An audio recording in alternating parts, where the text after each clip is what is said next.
ప్రియదర్శన. ఎన్ని మాటలు చూడనివ్వండి, మళ్ళీ చూస్తుంటే అబ్బా ఏమందం ఏమందం అనిపిస్తున్న దీని సౌందర్యం అంటారు. అందం అంటే ఒకసారి చూస్తే "అబ్బా, చాలా బాగుందండి" అని వెళ్ళిపోబుద్ధి. ఎన్ని మాటలు చూడండి, ఎన్ని రకాలుగా చూడండి, బా ఎంత బాగుందో ఎంత బాగుందో ఎంత బాగుందో అనిపిస్తుంది. ఈ సౌందర్యం, ఈ అలా చూసిన కొద్దీ చూడాలనిపించేటటువంటి తత్వం బాహ్యంలో ఉన్నటువంటి అందం వల్ల రాదు. ఇది దేనివల్ల వస్తుంది? లోపల ఉండేటటువంటి సాత్వికమైనటువంటి ప్రవృత్తి ముఖంలో శరీరంలో తాండవిస్తే వస్తుంది. అందుకే ఒక్కొక్క వ్యక్తి కనపడ్డారనుకోండి, వెంటనే వెళ్ళి "అయ్యా నమస్కారం అండి, బాగున్నారా" అని పిలవబుద్ధి వేస్తుంది. ఒక్కొక్కరు అట్నుంచి వస్తున్నారనుకోండి, మనకు పని లేకపోయినా ఈ సందులోకి వెళ్ళిపోతాం. ఎందుకు వెళ్ళిపోతాం అంటే వాడు వస్తేనే భయం. అలా ఉండకూడదు. ఇది సమర్థస్య కశ్చైక ప్రియదర్శన. అన్ని కాలముల యందు ఎప్పుడు చూసినా "బా, ఎంత అందం ఎంత అందం" అనిపించాలి. ఎవరికి? తనకి విరోధులైన వారికి కూడా. శూర్పణక చూసింది, "బా, ఏం అందగాడంది."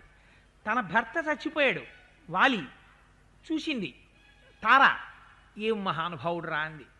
పక్షులు చూసాయి, "బా, ఏం అందగాడు రా" అన్నాయి. మహర్షులు చూశారు, "పుంసామోహన రూపాయ పుణ్యశ్లోకాయ మంగళం" అన్నారు. ఇటువంటి వాడిని భర్తగా పొందితే బాగుండనుకున్నారు ఏమిటి మగవాళ్ళైనటువంటి మహర్షులు. ఇది సర్వభూతములు చూసేటప్పటికి అబ్బా ఏమందం అనిపించాలి. ఈ అందం ఉపాసనా బలం. ఒక చంద్రశేఖర పరమాచార్యులు వారు నడిచి వచ్చేస్తున్నారనుకోండి, అలాగా ఇంత బొట్టెట్టుకుని ఇలా విభూతి పెట్టుకుని ఇలా వంగిపోయి సత్యదండం పట్టుకుని నడుస్తున్నారనుకోండి, ఎటు నుంచి చూడండి వారిని, అబ్బా మహానుభావుడు మహానుభావుడు అనిపిస్తుంది. అది అందం అంటారా మీరు? కాదు. కశ్చైక ప్రియదర్శన. వారిని చూస్తే చాలు కష్టాలన్నీ పోతాయి. అందుకే ప్రయత్నపూర్వకంగా కొంతమంది దర్శనం చేస్తారు వెళ్ళి. ఎందుకు? వారి సన్నిధికి వెడితే చాలు, వారిని చూస్తే చాలు కష్టాలన్నీ పోతాయి. ఎప్పుడు వారు నిరంతర సంతోషి, అంత ఆనందంగా ఉంటాడు. నోరు విప్పితే భగవంతుడి గురించి మాట్లాడుతూ ఉంటాడు.